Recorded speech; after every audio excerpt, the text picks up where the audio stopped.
Que a paz do Mestre Jesus continue a nos envolver.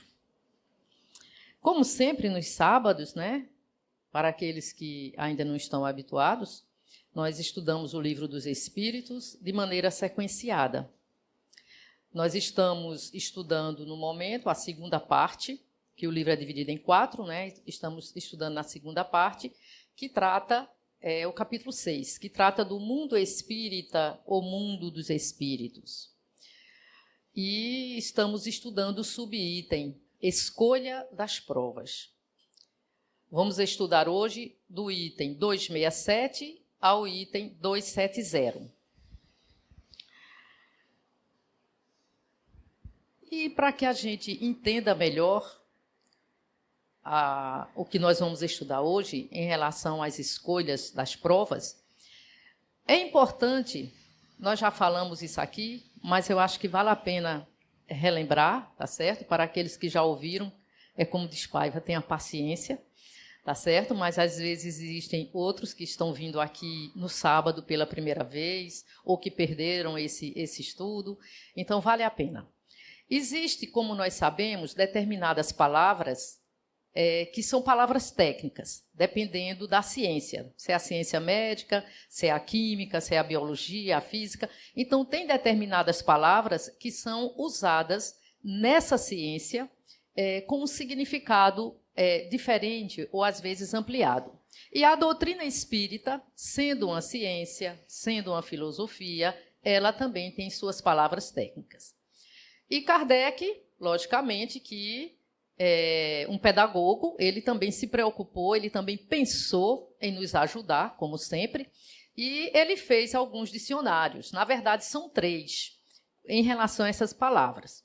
O primeiro foi no livro Instruções Práticas sobre as Manifestações Espíritas, que foi considerado o primeiro livro dos médiuns. Nesse livro, ele tem mais de 100 palavras, em torno de 160 palavras. São palavras, às vezes, comuns, como provas, por exemplo, mas que dentro da doutrina espírita tem um sentido diferente.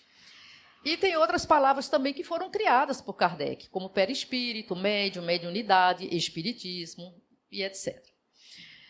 Então, e Kardec, inclusive, quando eu disse 3 dicionários, porque tem na França, na época, estava sendo elaborado um dicionário, como o nosso Aurélio aqui, um dicionário comum, assim, enciclopédico. E Kardec foi convidado justamente para colocar essas palavras. E o outro é quando ele escreveu, quando ele editou o primeiro livro dos médiuns, a primeira edição do livro dos médiuns. Como a nossa tradução é da terceira e quarta edição, então ela não vem com essas palavras, com esse pequeno dicionário, tá certo? Mas, colocando isso, vamos ver a questão para o assunto da noite. É importante a gente saber o que são provas dentro da doutrina espírita, tá certo? Dentro da ciência espírita. Então, Kardec diz lá, provas, vicissitudes da vida corporal, pelas quais os espíritos se depuram conforme a maneira por que as suportam. Então, vejam, provas, vicissitudes da vida corporal, ou seja, toda essa tribulações que nós passamos, tanto as necessidades, né, do nosso corpo, como as doenças, né, tanto físicas como mentais. Outra coisa também, as nossas necessidades, né, como um todo. Então, essas são as vicissitudes, a envelhecimento também entra nessas vicissitudes. E essas vicissitudes, na nossa condição, ela tem um objetivo, que é nos elevar. E por quê? Vicissitudes, no geral, a gente vai ver que são tribulações, são algum tipo de sofrimento, porque é a linguagem ainda que nós entendemos. Nós temos outras linguagens, a linguagem do amor, a linguagem do conhecimento, mas, no geral, nós não entendemos, então a gente não atende. A linguagem da dor, a gente entende, então a gente atende. Então, é por isso que nós compreendemos, às vezes, bem e conseguimos nos melhorar através das provas. E, como Kardec diz, conforme a maneira por que as suportam. Vou falar um pouquinho só da expiação, só para diferenciar. Expiação, Kardec diz, pena que sofrem os espíritos em punição de faltas cometidas durante a vida corpórea. Então, a diferença fundamental, vamos dizer assim, entre provas e expiações, que às vezes a gente confunde um pouco, tá certo? Porque as expiações estão dentro das provas, as expiações também são provas, mas tem uma diferença. Quando nós estamos expiando, nós estamos, vamos dizer assim, pagando, né? Nós estamos sendo punidos por uma falta cometida durante a vida corpórea. Enquanto que nas provas, não. As provas não é uma punição. Tá certo? Eu fiz um mal contra a lei de Deus nessa encarnação. Quando eu desencarno, que vou planejar a minha volta, porque tudo isso que nós estamos estudando é para a gente entender melhor o que acontece lá no plano espiritual. E nessa parte que nós estamos estudando é quando a gente está se planejando para voltar a uma nova encarnação, tá certo? Então, é por isso que fala em relação a essas provas, essas expiações, para a gente entender o porquê de cada coisa dessa.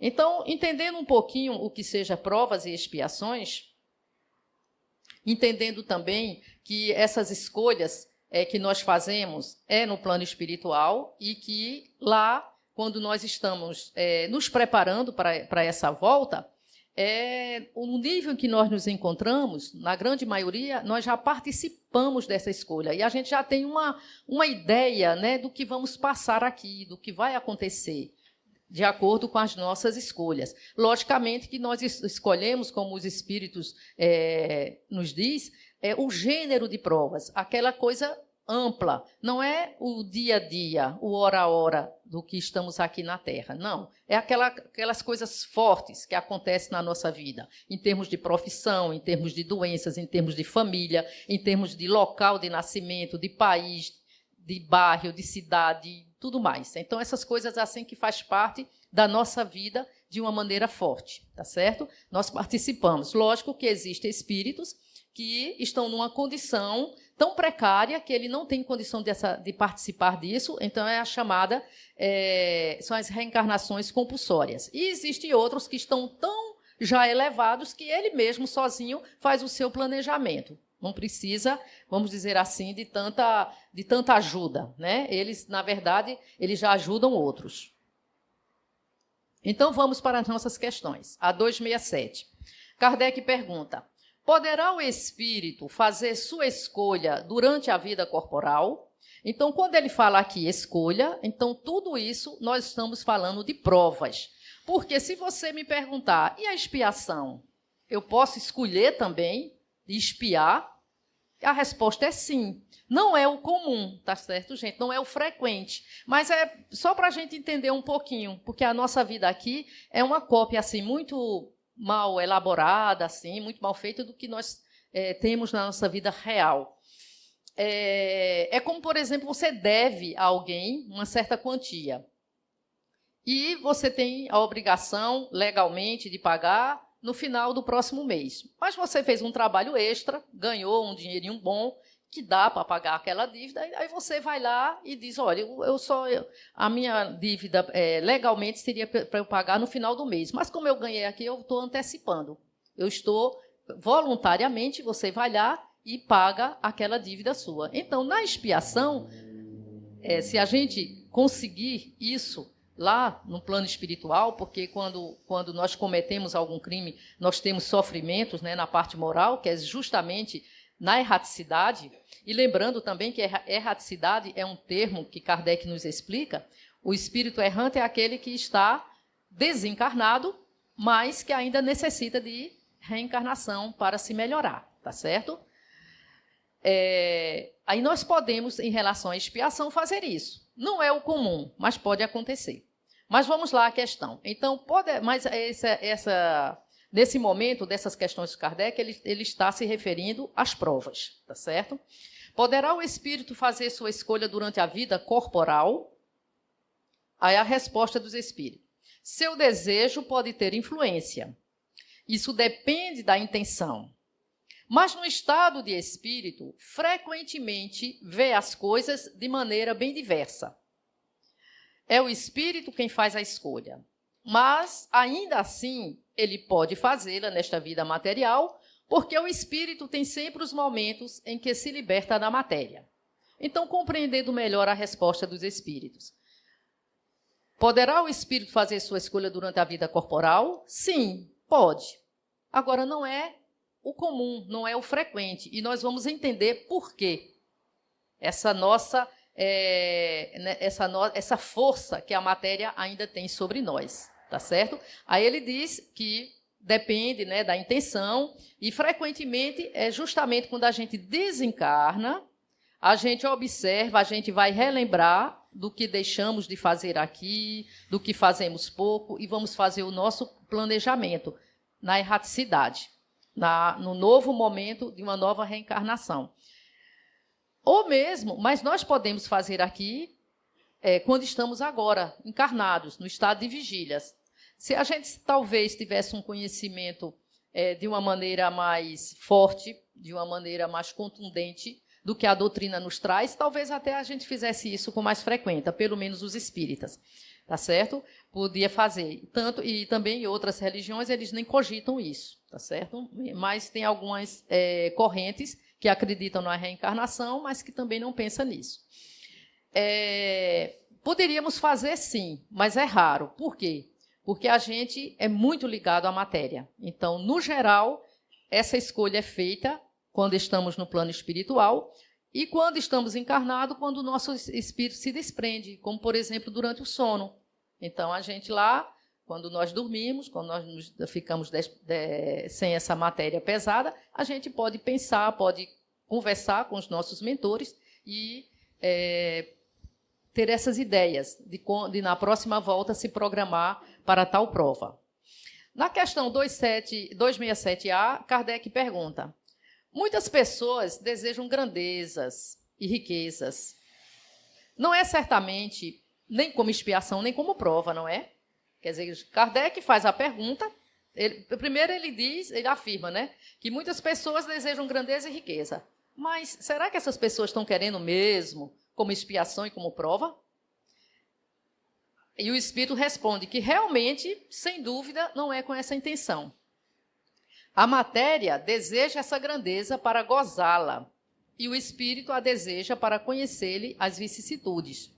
Tá certo? Então, essas provas de grandeza e riqueza, se perguntasse ao Espírito, quando que está se planejando, ele está vendo as possibilidades daquela condição de promover o seu melhoramento. Mas, se for perguntado para nós encarnados ainda, então o que é que acontece? A gente, no fundo, a gente vai estar muito ligado ainda a essa matéria.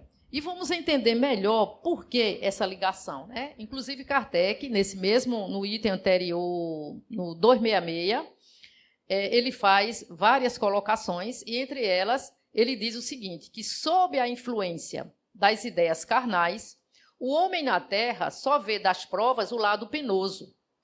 Tal a razão de lhe parecer natural sejam escolhidas as que, do seu ponto de vista, podem coexistir com os gozos materiais. Então, nós ainda temos a ideia das provas relação à pena, a castigo, a sofrimento, em tudo. Até quando você vai fazer uma prova de um concurso, você vai fazer uma prova de algum equipamento, você vai fazer alguma coisa que você fez. Então, a gente sempre tem aquela ideia de prova como algo que, de repente, você fica tenso, você sofre para poder realizar aquilo ali. Então, na volta, no planejamento, também nós temos esse sentimento. Por isso que é importante, na vida espiritual, a gente fazer essa escolha, porque a nossa visão está ampliada, está diferente, tá certo? Ele diz o seguinte, na vida espiritual, porém, compara esses gozos fugazes e grosseiros com a inalterável felicidade que lhe é dado entrever.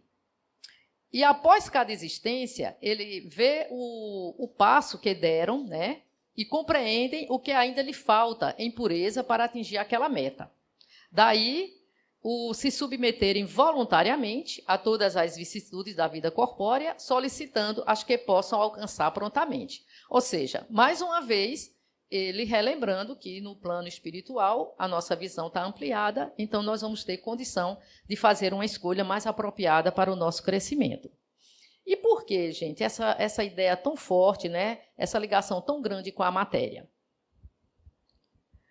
É importante, e Kardec nos traz de uma maneira muito boa, nesse mesmo livro dos Espíritos, no capítulo 1, na segunda parte ainda, que a gente, às vezes, lê, estuda e, às vezes, não dá grande importância a essa informação. É sobre a escala espírita. A escala espírita, olhe, é muito bom você se aprofundar, é muito importante. Pelo seguinte, porque ela vai definir, ela define, tá certo, o nosso grau evolutivo e até onde nós podemos chegar. E Kardec, ele nos informa dessa importância. Ele diz, com essa escala espírita, você entendendo realmente, você vai se situar nessa escala, você vai saber em que nível você está, você vai saber o quanto ela é importante, principalmente para aqueles espíritas que já participam de reuniões mediúnicas, principalmente os esclarecedores. Ele vai, naquele diálogo com aquele espírito sofredor, com aquele espírito vingativo, não importa a situação do espírito, você, com esse conhecimento, você vai saber o nível daquele espírito, vai identificar e vai saber melhor como ajudar. Tá certo? É muito importante. E também para todos nós, estudiosos da doutrina espírita, nós vamos ter condições de discernir melhor uma obra espírita, seja um livro, seja uma mensagem escrita ou falada. A gente vai ter discernimento para ter ideia do tipo, do nível de espírito que deu aquela mensagem. E vamos dar uma pequena ênfase nessa escala espírita, só para a gente se situar da importância dela e porque da dificuldade ainda das nossas escolhas, das provas, tá certo? Porque a gente vamos conseguir nos localizar nessa escala. Existem três ordens, que os espíritos, você vê lá, isso tem bem detalhado, tá certo? Nesse capítulo, vale a pena estudar. Temos os espíritos de primeira ordem, que são os espíritos puros ou perfeitos. Temos os de segunda ordem, que são os espíritos bons. E temos o terceira ordem, que são os espíritos imperfeitos. Uma coisa nós podemos já lembrar, salientar. Essas palavrinhas, perfeitos, bons, imperfeitos, a gente não pode ler, gente, como adjetivo. Não podemos ler como adjetivo. Lembra do adjetivo? Casa bonita. Bonita é o adjetivo que é a qualidade da casa. Então, nós não podemos ler. E quem nos dá essa chave é justamente essa segunda ordem, os bons espíritos. Essas palavras, espíritos perfeitos, bons espíritos, espíritos imperfeitos, são títulos, tá certo? São títulos, são estados. E só existe três. Todos os espíritos do universo, eles estão localizados em uma dessas três ordens, ou na primeira, ou na segunda, ou na terceira ordem, tá certo? E se a gente entendesse, vale salientar também, se fosse um adjetivo, então só existiria dois, perfeito ou imperfeito, tá certo? Se você é perfeito, não é imperfeito e vice-versa, tá certo? Aí iria acarretar uma coisa importante. Deus criou algo imperfeito? Deus, perfeição absoluta. Então, ele não criou nada imperfeito. Nós fomos criados totalmente perfeitos. Fomos criados simples e ignorantes. E no decorrer do nosso caminho, com o nosso livre-arbítrio, nós nos tornamos espíritos imperfeitos. Foi uma escolha nossa, tá certo? Então, vamos sempre ter isso em mente. Na escala, não é perfeito, bons e imperfeitos, não são adjetivos, é um título. Vamos começar com a terceira ordem, espíritos imperfeitos. Dá só alguns pontos, tá, gente? Caracteres gerais. Isso Kardec é quem descreve de maneira maravilhosa. Lógico que Kardec, tudo que escreveu foi com auxílio da espiritualidade, né? A gente fala Kardec, mas tem os espíritos aí auxiliando e comandando esse trabalho. Caracteres gerais. Predominância da matéria sobre o espírito. predominância da matéria sobre o espírito. Propensão ao mal. Antes que eu continue, vamos logo nos localizar nessa escala, tá certo? Vamos nos localizar.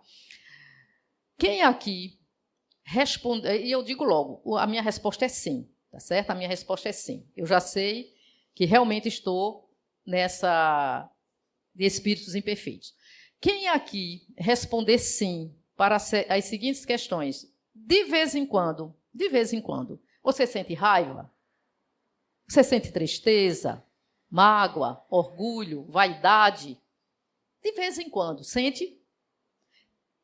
Todos responderam sim, pelo menos a uma dessas perguntas, você está no meu time. Terceira ordem, espíritos imperfeitos. Tem algum aqui que respondeu não?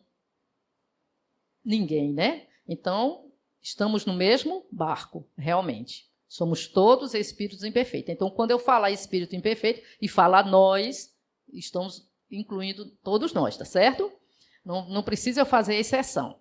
Então, vamos lá. Os caracteres gerais. Predominância da matéria sobre o espírito, propensão ao mal, ignorância, orgulho, egoísmo e todas as paixões que decorrem disso. Nós temos, gente, a intuição de Deus, mas nós não compreendemos Deus ainda. Se a gente compreendesse Deus, nós não vivíamos do jeito que vivemos. A nossa sociedade não seria dessa maneira. A gente tem a intuição de Deus. Lógico que nem todos são essencialmente maus. Em alguns tem a leviandade, né? Tem a maledicência e outras coisas. Alguns nem fazem o bem, nem fazem o mal, mas aí já mostra a sua inferioridade, porque deixou de fazer o bem já é um mal, tá certo?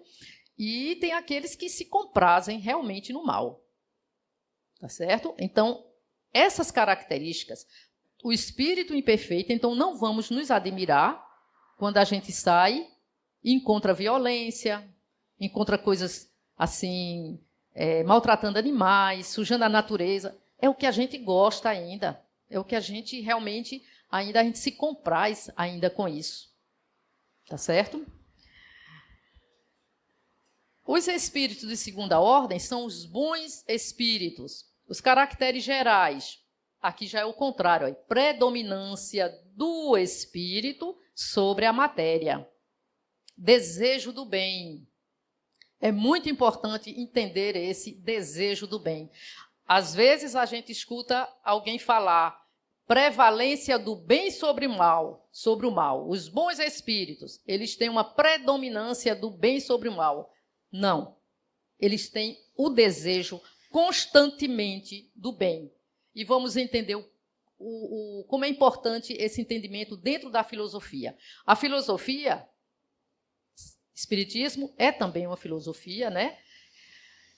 Na filosofia, nós temos a explicação. Vou dizer de uma maneira bem simples, inclusive Platão falava também dessa maneira.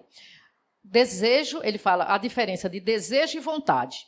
Desejo, gente, é aquilo que a gente quer fazer. Eu quero cantar, é um desejo meu. Eu quero comer um bolo, é um desejo meu, algo que eu quero fazer. Aí, na filosofia, quando você realiza aquele desejo, ele chama de vontade. Então, vontade, tá certo? O desejo é o motor, é o que lhe impulsiona a fazer determinada coisa. E vontade é quando você realiza. Você vê que o desejo, eu estou com desejo de comer um bolo. Eu posso comer e não comer. Eu ainda tenho essa opção. Eu posso segurar esse desejo. Mas a vontade é quando você realiza. Realizou. Tá certo? Então, quando ele diz aqui, bons espíritos, desejo do bem, isso significa que constantemente, isso faz parte dele. Os bons espíritos, eles desejam o bem. E se eles desejam o bem, eles sempre vão fazer, a vontade deles vai ser o quê? Realizar o bem. Eles não vão ter vontade de fazer o mal, como nós, espíritos de terceira ordem. Certo? Tem hora que a gente dá vontade de fazer o bem. Tem hora que a gente tem vontade de fazer o mal. Às vezes a gente vê uma mensagem linda e se comove, sai tudo, sai leve. Um pisou no seu calo, doeu, você já olha com raiva. Quando você olha com raiva, predominância da matéria sobre o espírito. O sentimento de raiva, né? Quando você está com fome, fica de mau humor, fica impaciente, predominância da matéria sobre o espírito. Não é verdade? Aquele desejo de comer da matéria, a necessidade da matéria está predominando. No espírito bom, o que acontece? Os bons espíritos. Ele pode até levar uma pisada, ele vai sentir dor, mas não vai ter raiva. Ele vai continuar te desejando bem, vai continuar te amando, vai continuar sentindo carinho por você, vai continuar te tratando bem. E Kardec diz que os espíritos bons são raros encarnados. Muito raros. Agora, os espíritos bons no universo, eles não são raros. Não são raros no universo. Nós não falamos que temos as três ordens, né? Que os espíritos estão encaixados, vamos dizer, colocados em um desses estados, e até no nosso planeta. Kardec diz que não são raros. Sabe por quê? Porque os bons espíritos geralmente são os nossos anjos de guarda. E já pensou se o nosso anjo de guarda fosse do mesmo nível da gente? Ia dar uma confusão, né? Eles iam ter raiva da gente, não me obedeceu, não fez. Eu coloquei, fiz de tudo para ele fazer a coisa bem feita, ele fez mal feita, eu vou abandonar. E ele ia ter os mesmos sentimentos que a gente tem, gente, não ia dar certo. Então, o anjo de guarda, eles são de uma ordem superior à nossa, tá certo? Superior à nossa. Eles são, no geral, os espíritos bons. E outra coisa, todos nós, todos, sem exceção, pode ser o maior assassino, como pode ser uma irmã Dulce. O seu anjo de guarda é sempre superior. É sempre, se você é um espírito de terceira ordem, você é um espírito imperfeito, ele vai ser um espírito bom, vai ser um espírito de segunda ordem. Tá certo? E os de segunda ordem provavelmente são os de primeira. Tá certo? Quando eles precisam dessa ajuda ainda, porque a caminhada é longa, tá certo? Aí, outra coisa dos bons espíritos, eles compreendem Deus e o infinito. E já gozam da felicidade dos bons, né? Eles são felizes pelo bem que fazem e pelo mal que impedem de fazer. Tá certo? Agora, eles precisam ainda de provas, né? Eles precisam passar, mas eles não veem a prova como nós vemos, com aquela coisa penosa, com aquele sofrimento, porque eles utilizam isso o quê? Para atingir a perfeição. Tá certo? Se por acaso tiver algum encarnado, eles são bondosos, são benevolentes, e eles sempre estão ajudando o próximo. E o de primeira ordem são os espíritos puros, os espíritos perfeitos, os seus caracteres gerais, nenhuma influência da matéria. Eles têm superioridade intelectual e moral absoluta em relação aos espíritos de segunda e terceira ordem. Não têm um conhecimento absoluto, logicamente, em relação a Deus. Seria um relativo. E eles, no geral, são os mensageiros, são os ministros de Deus, são os que executam toda a harmonia que existe no universo. Então, entendendo isso, nós já nos localizamos, vimos que somos muito ligados à matéria, então isso tudo vai dificultar essas escolhas e as execuções de nossas provas, né? Mas nós chegaremos lá, iremos superar isso. A 268. Aí Kardec pergunta: até que chegue ao estado de pureza perfeita, tem o espírito que passar constantemente por provas? Até que chegue ao estado de pureza perfeita, tem o espírito que passar constantemente por provas? Vale a gente aqui lembrar que, como nós falamos, nós fomos criados simples e ignorantes. Não é obrigatório, não existe só esse caminho de você se tornar espírito impuro, depois bom e depois puro, tá certo? Existe, nós é que fazemos esses atalhos, mas existe espíritos, inclusive diz alguns que Jesus teve esse caminho, tá certo? Jesus também foi criado simples e ignorante, como qualquer um, mas que ele teve um caminho reto em relação a se tornar um espírito puro, tá certo? Um espírito perfeito. Não é obrigatório esse caminho, mas no geral não, todos nós que fazemos parte da humanidade temos esse caminho de sermos espíritos imperfeitos, depois bons, para poder chegar à perfeição. Então, vamos ver a resposta que a espiritualidade diz. Será que tem, para se chegar ao estado de pureza, passar constantemente por provas? Aí ele diz, sim, mas elas não são como a entendeis, pois que só considerais provas as tribulações materiais. A gente falou em prova, a gente já relaciona com sofrimento, com tribulações e tal. Aí ele diz, ora, o espírito alcançando um certo grau, embora não seja ainda perfeito, já não tem que sofrer provas, porém, tem sempre deveres que o ajudam a se aperfeiçoar e que não lhes são penosos, constituindo-se em ajudar os outros a se aperfeiçoarem. São exatamente o trabalho que os bons espíritos realizam, né? Eles não precisam passar pelas provas, ou seja, de utilizar essas vicissitudes da vida corporal como um meio de elevação, como um meio de melhoramento espiritual. Eles não precisam mais disso. Mas eles vão ainda ter seu caminho de aperfeiçoamento e justamente será fazendo os seus deveres, ou seja, ajudando a se aperfeiçoar aqueles que estão atrás, tá certo? E isso não lhe causa nenhum incômodo. Pelo contrário, eles ficam felizes pelo trabalho. Porque a nossa função aqui, gente, no universo, né? E também, no caso, encarnados, nós nos encarnamos para nos aperfeiçoar e à proporção que nós vamos caminhando, nós vamos também trabalhando, sendo servidores do Cristo. O Cristo não trabalha sozinho. Todos nós fazemos nossa parte. Logicamente que nós, espíritos imperfeitos, vamos ter um determinado tipo de trabalho, enquanto que os bons espíritos já vai ter uns trabalhos bem maiores, assim, em termos de complexidade, em termos de grandeza. A 269. O espírito pode enganar-se quanto à eficiência da prova que escolheu? Será que a gente pode se enganar quanto à eficiência da prova que escolheu? Inclusive, essa dúvida, parecido, né, com essa, temos na Revista Espírita, porque a obra de Kardec, gente, é gigantesca, não é apenas a codificação, tá certo? Ele escreveu a Revista Espírita, que são 12 volumes, né? São 12 livros que foram catalogados, todo mês ele publicava.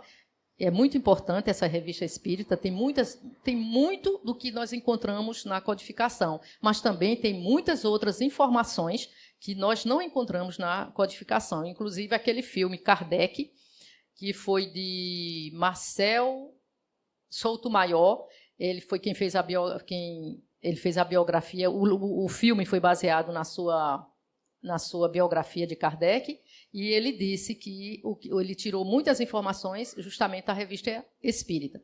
E nessa Revista Espírita tinha uma seção que fala das questões e dúvidas. Então, os leitores, na época, tinham dúvida, aí escrevia e Kardec respondia. E tinha um que perguntou exatamente isso. Ele disse, inclusive, ele tirou textos, né, de Santo Agostinho dizendo que Deus não coloca fardo pesado em ombros fracos, que Deus não permitiria. E como é que você poderia, os espíritos, deixar você escolher algo sabendo que aquela escolha não era boa?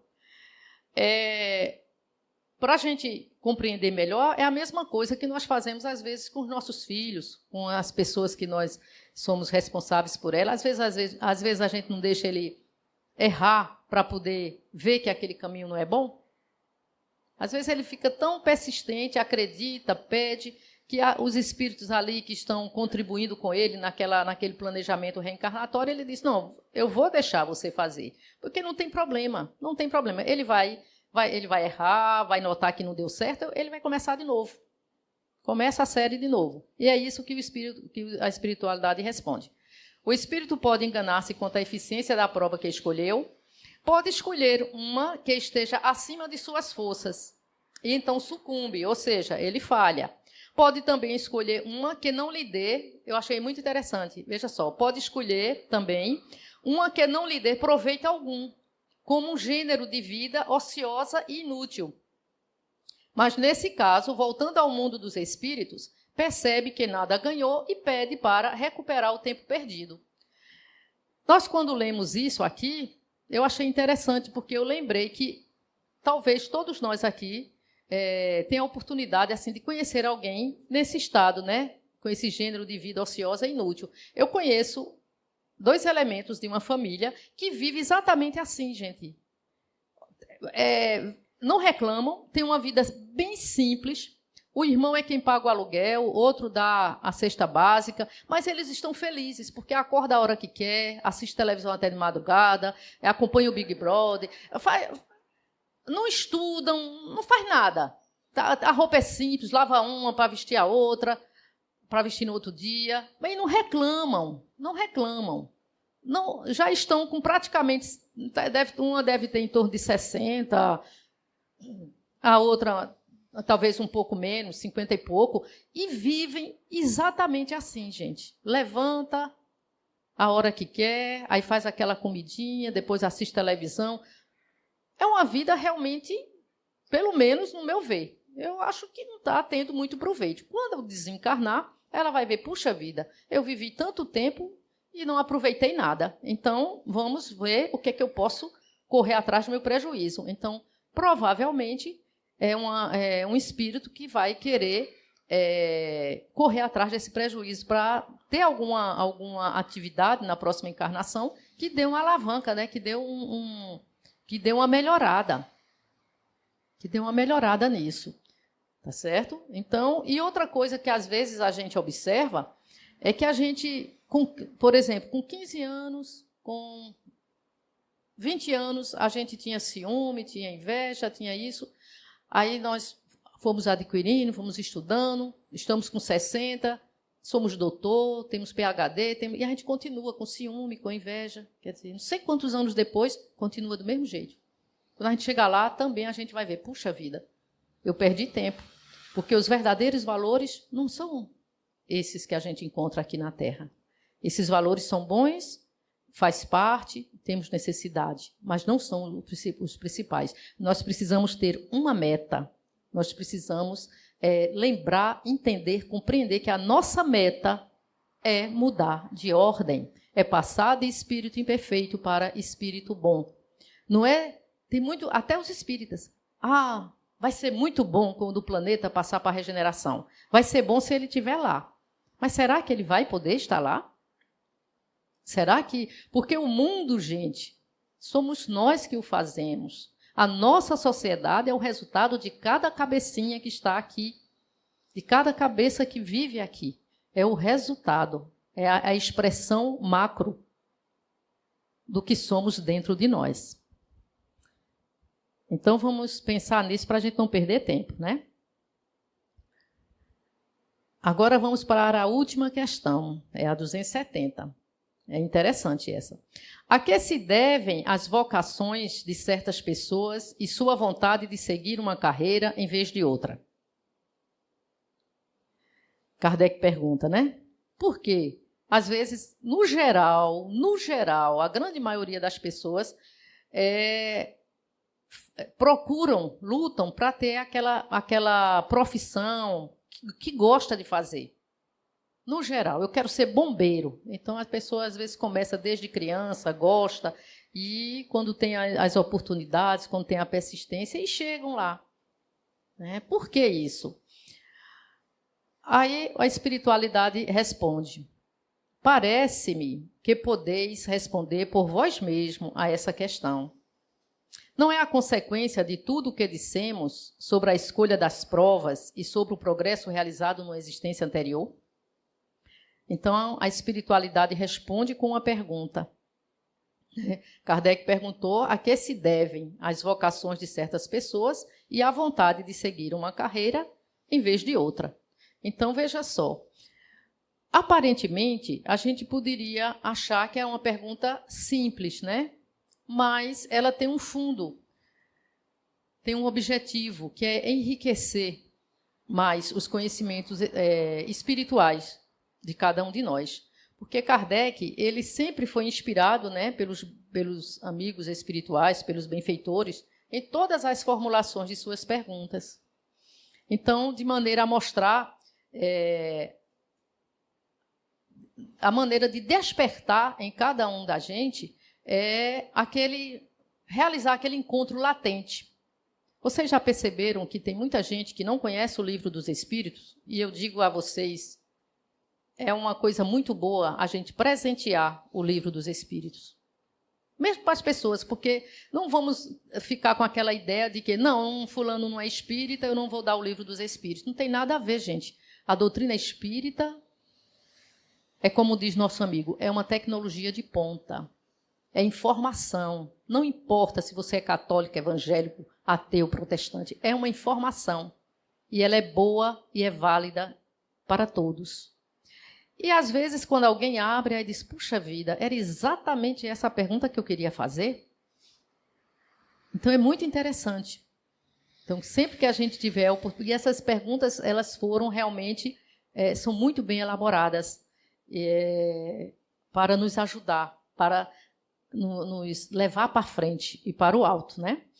Então, em relação à vocação de certas pessoas, quando ela tem tal ou tal profissão, ela geralmente está ligada a uma escolha que ela já fez lá no estado livre, no estado errante.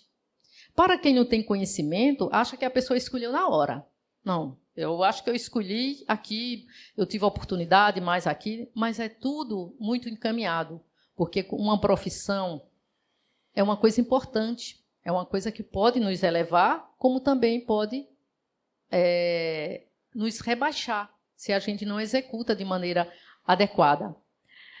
E é interessante que a gente, no geral, vai entendendo algumas coisas, o porquê de algumas coisas. Eu falei, não contei a história toda, hoje eu vou contar a historinha toda, acho que dá tempo. É de uma pessoa conhecida, né? Ela é médica. E essa pessoa, desde criança, ela queria ser médica. Mas ela queria ser médica de criança. Ela não sabia nem a palavra pediatria. Você perguntava para ela, o que você vai ser quando crescer? Você é médica de criança. E passou a sua vida inteira com essa ideia fixa, médica de criança. Quando conseguiu, chegou na faculdade, se formou, e antes de se formar, já lá para o 5º ano, tudo que fazia era na pediatria. Curso extra, congresso, tudo. Quando chega no 5º ano, ela pensa, puxa vida, eu talvez vá para o interior, então o que é que eu vou fazer? Eu vou aprender a tirar um corpo estranho de ouvido, de nariz, né? Chega uma criança e eu vou ter que mandar para a cidade para tirar isso? Não, eu vou ter que aprender. Aí foi lá para a restauração. Nessa época, na restauração, era uma cabine só, era uma salinha pequena e tinha o otorrino e tinha o oftalmologista. Entrava um paciente de otorrino e um paciente de oftalmo. E o oftalmo era super apaixonado pela oftalmologia. E perguntou para ela, disse, olha, você não quer aprender também, não?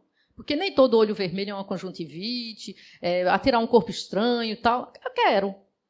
Ela respondeu. Então, começou a aprender. Resumindo a história, se tornou oftalmologista.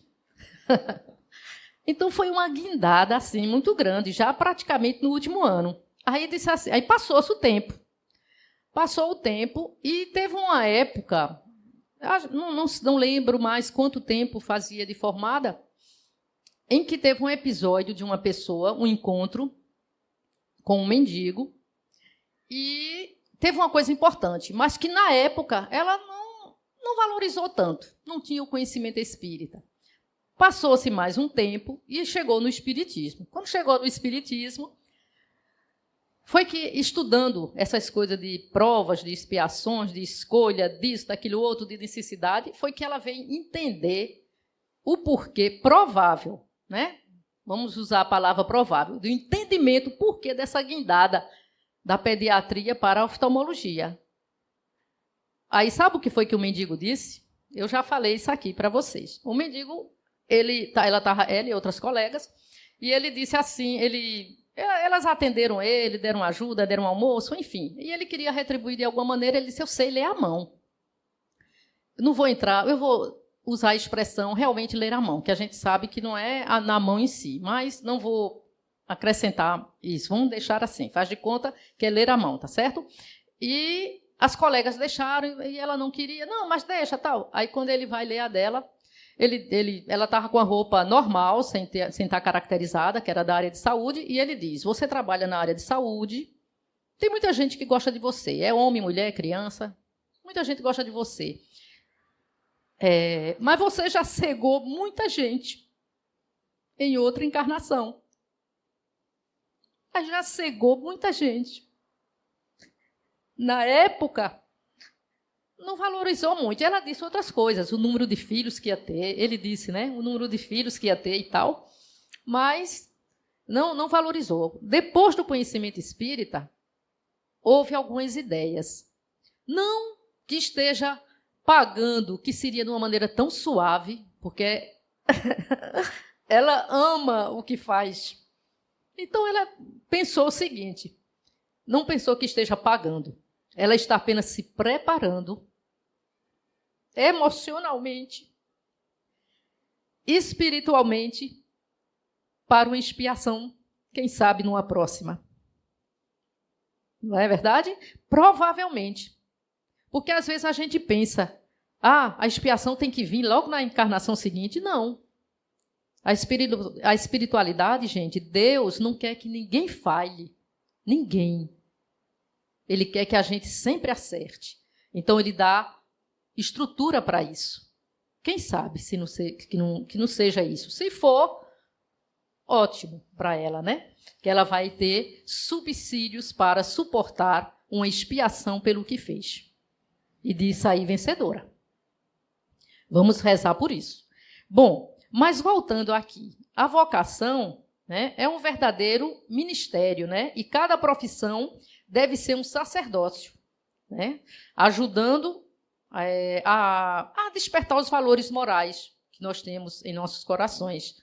E pensar sempre que a gente deve ganhar para viver e não viver para ganhar. E se você ganha bem, vamos dividir com o próximo, tá certo?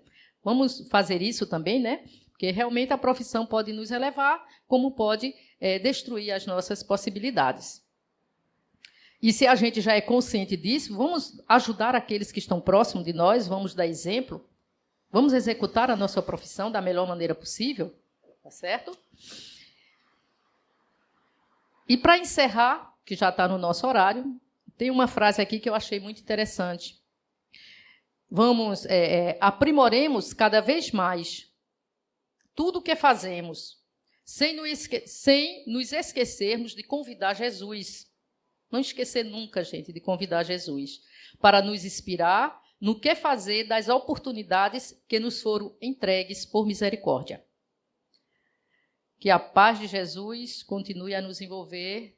Peço desculpas e agradeço pela paciência e pela oportunidade do trabalho.